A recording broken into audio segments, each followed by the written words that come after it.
that tries to match the user experience. It has interesting applications. At the same time, it is interesting to see what hardware you are bringing, what are the features it is having, and how do you make sure it gives the right set of solutions that you need. So to do that, we need our expertise in porting operating system or application on a given hardware. To talk more on this, we have Prashant Zaveri from All-in-9, who is going to share a few interesting insights on how do you port a given hardware on an operating system, and at the same time see what are the things that we should be keeping in our mind to make sure it gels well. I'd like to request Prashant Zaveri to come and have his presentation. Ladies and gentlemen, please welcome him. Now, hardware coding is quite interesting. You have got different types of hardware, different types of gadgets coming up in the market, and you want to, of course, develop new hardware products and all this. What I'll be going to talk in this will be, brief overview of all the available, operating systems for mobile. Then I'll take a case study of, Android as one of them. The things are more or less the same when you have got other operating systems. The processes that follow the same. You have to apply kernel patch, you've got hardware abstraction layer porting, then you've got adding custom applications and all that.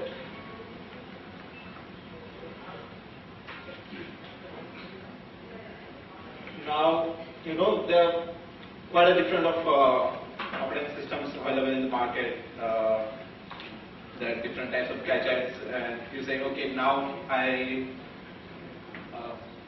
guess I'm audible from here also, right? Yeah. Do you want to follow that? No, I guess it will be fine.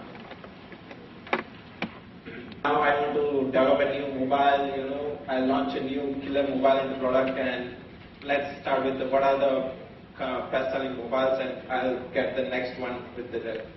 So here are the few, OSs for the mobiles: iPhone, BlackBerry, Windows Phone 7, Symbian, Android, and of course there are some proprietary stuffs, proprietary OSs and Linux based, which are still not stable or do not have that much power.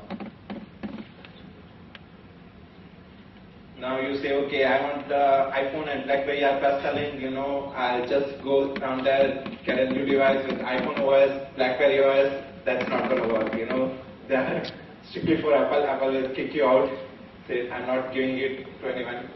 And same is for BlackBerry. So you can't have an iPhone or BlackBerry OS mobile as a product builder. You go for Windows Mobile, they just scrapped the whole series earlier. Now they've got Windows Mobile 7. Again, you can go to Microsoft, they'll have a truckload of money, and you are still not sure, the product you've got is still in good shape or not. They're always dependent on Microsoft for that.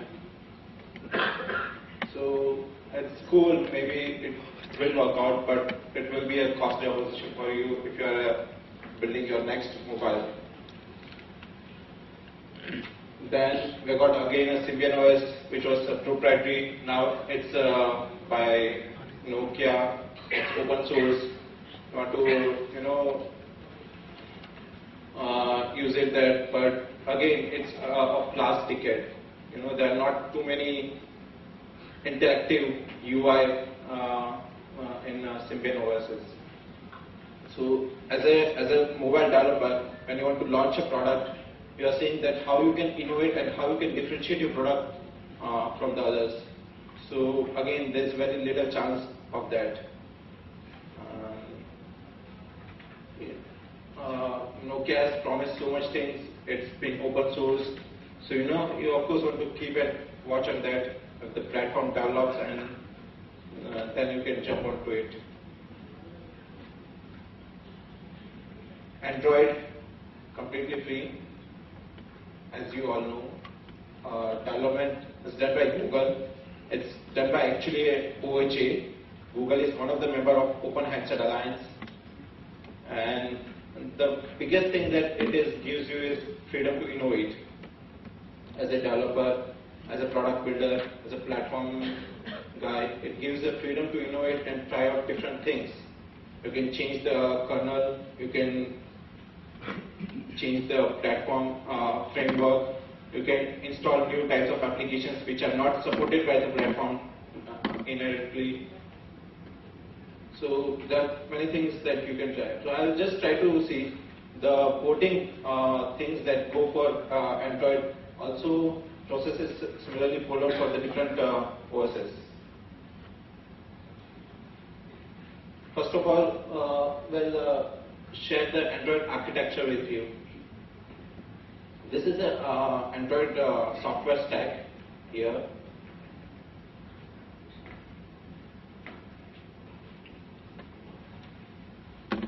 At the bottom of the red layer that you see is the Linux kernel. Here. So Android is built on Linux kernel. It has got its own patch on Linux kernel. Then on top of that, we've got a hardware abstraction layer. Then in the green side, there are other platform libraries. Then Android runtime. There's a virtual machine, dynamic virtual machine. There's an application framework. And finally, on the top, there are different user level applications that are running on it. So when we are talking about porting Android, I have already shown you the Android architecture. I'll go a little bit into the details of Android kernel. What is the Android toolchain made up of? What are the native libraries in Android? What are HAL means, hardware abstraction layer? What does it consist of? Some initialization sequence of how Android boots up and how it performs. And how you actually go on building the Android file system and a kernel together.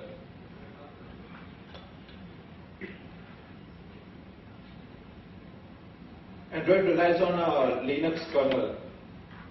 Now, first of the question is why Android or Google choose a Linux as a base? The main reason was it was free, of course, and it was GPL license. So you can actually add on things without giving any licensing constraints. So it relies on Linux kernel for core system services, security, memory management, process management, network, all those things that are provided by the OS. The kernel also acts as abstraction layer for the driver and for the hardware underneath it. And to enhance the kernel, Android has provided us what is called as Android kernel patch. Now this patch is a set of drivers which are added on the Linux kernel to make it as Android kernel.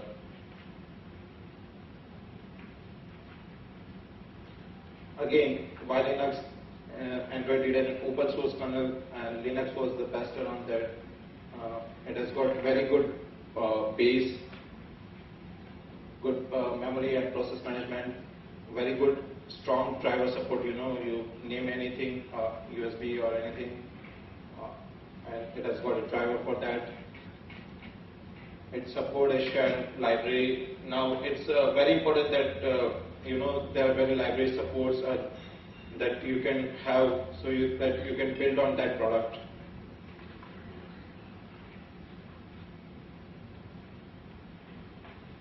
Now Android kernel patch, as you can see here, includes of this 6-7 things: IPC binder, low memory killer, HMAM logger, power management, Android debug bridge, and there are some few hardware specific drivers. IPC binder is an inter-process communication binder. It's a kernel level patch which helps between for the communications between the applications.